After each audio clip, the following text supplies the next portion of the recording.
Okay, good afternoon, all. Thank you for attending this short uh, demo on how to record a video lecture using OBS, as we all need this in our future conduction of syllabus. So I'll just share my screen. I hope it is visible. Okay. Uh, so let's start with OBS. What is OBS? So I'll just Google it.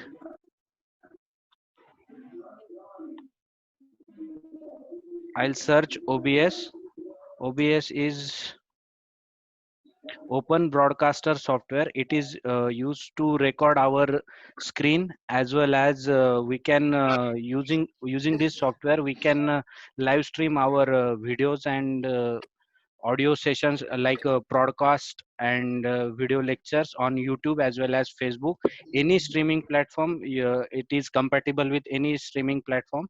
So while going to obsproject.com, we'll see this home screen. Okay, so for as I am using Windows, I'll just download it. So it will take time, but I already had downloaded this, and after clicking downloading, it will just look like this: OBS Studio. I hope my screen is visible to everybody. So by double clicking it, it will open, and just in, installation is as simple as any other software on Windows. By just double clicking it, the setup exe file will go to next, and finish option will be there.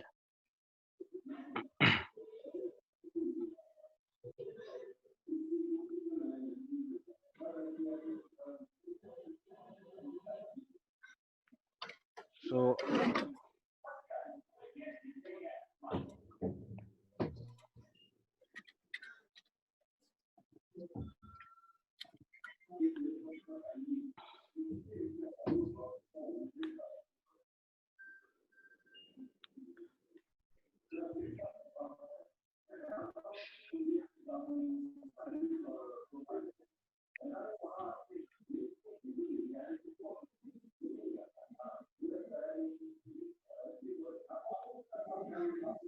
after installation, it will create a shortcut on our desktop, and it's look like just the logo, this wheel types logo, it will show on desktop. And we can run it as an administrator, or we can just execute. If you are a admin user, then you can just launch it.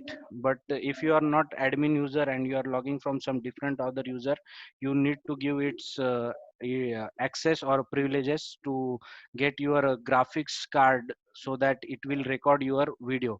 So in some cases, what happens, there might be two graphics card. One is Intel and one is Nvidia. In that case, it will not capture your screen. So the troubleshooting part is another part that I will explain later, or if anybody is facing problem, then I will help them to sort that problem. So it only occurs when there will be a two graphics card. But in most of the cases, there is no two graphics card, there is a single graphics from Intel. So it will easily capture the screen. So once you launch the or launch and configure the your OBS, you will see the screen like this. And here you can see the auto configuration wizard here.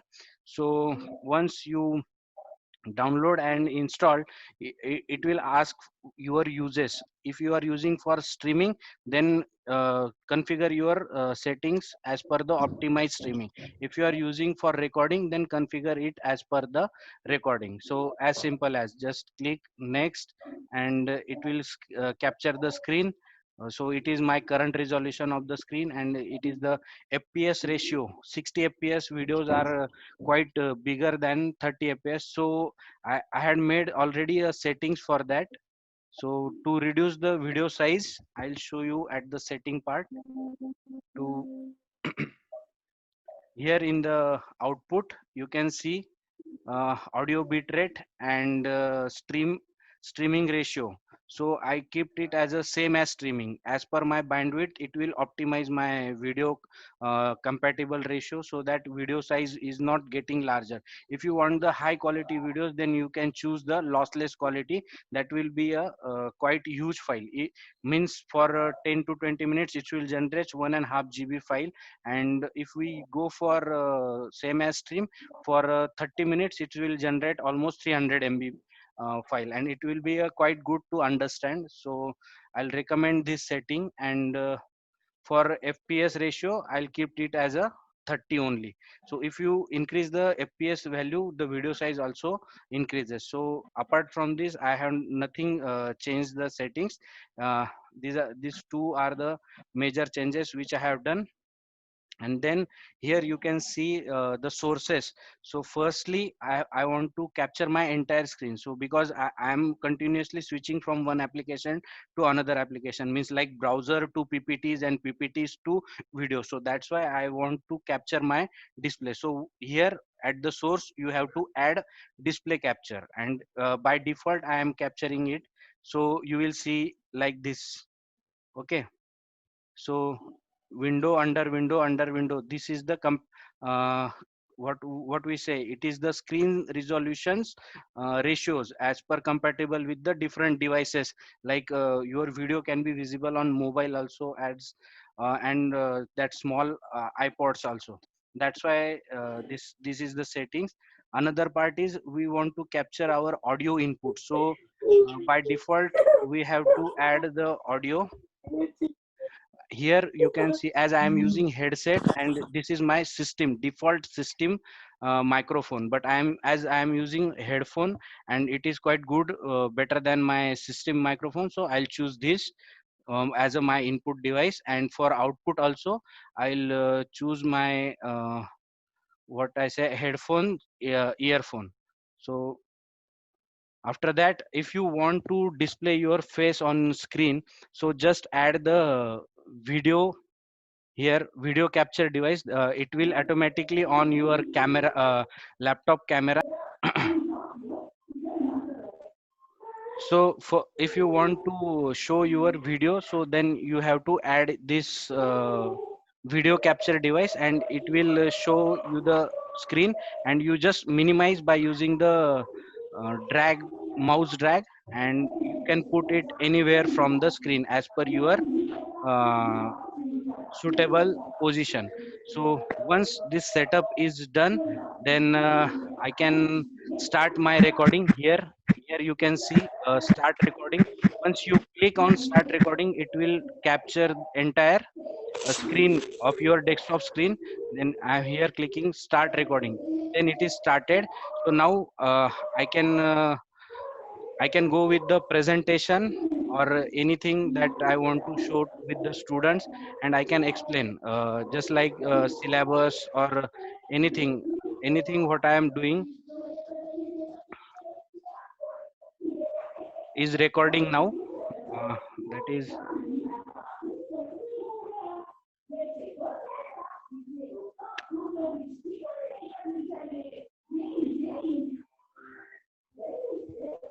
okay. So is everybody is able to see my YouTube? Yes, sir. So okay, then after that, we'll just once you finish the recording, we'll just stop the recording, and it will take a little bit time to save your recordings. And you can go to the file menu, and here you can see the show recordings. So here is your file created. So I'll just play it, and you will understand. So in between, if you take a gap, then you can create multiple files as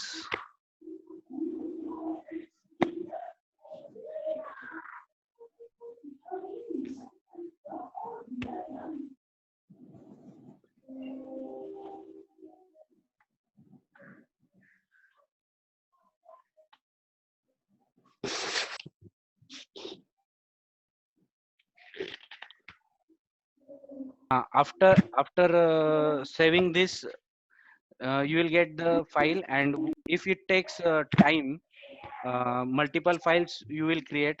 Suppose you are going to explain some what will say installation video, and installation video, it will take time. Suppose it is going to take 20 to 30 minutes time, then you can stop the recording, and once it gets completed, then you can start the recording. At that time it will create a multiple files like this. As I have so for that I am using inbuilt software for Windows, that is nothing but the simple merge and trim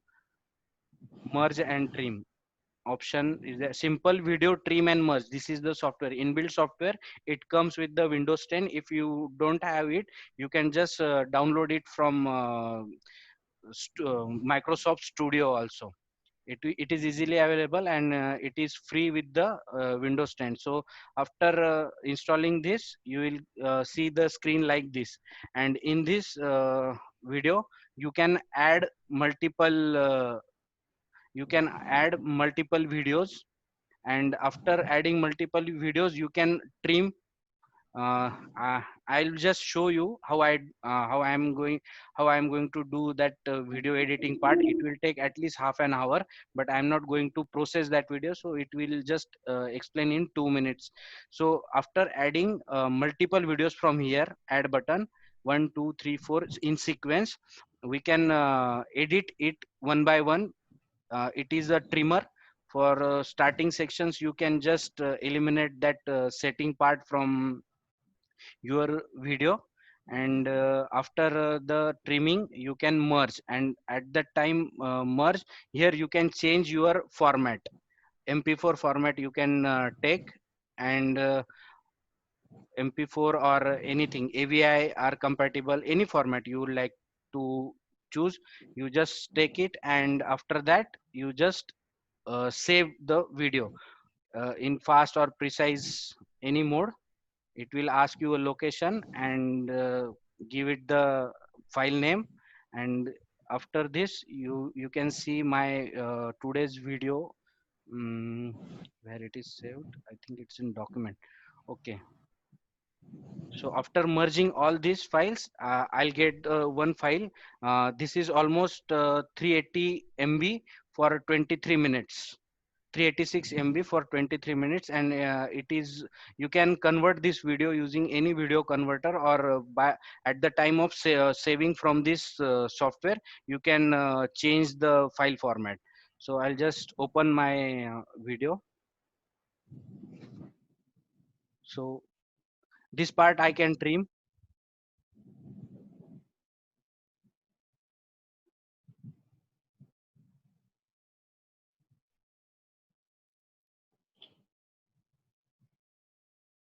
So this is the installation of MySQL.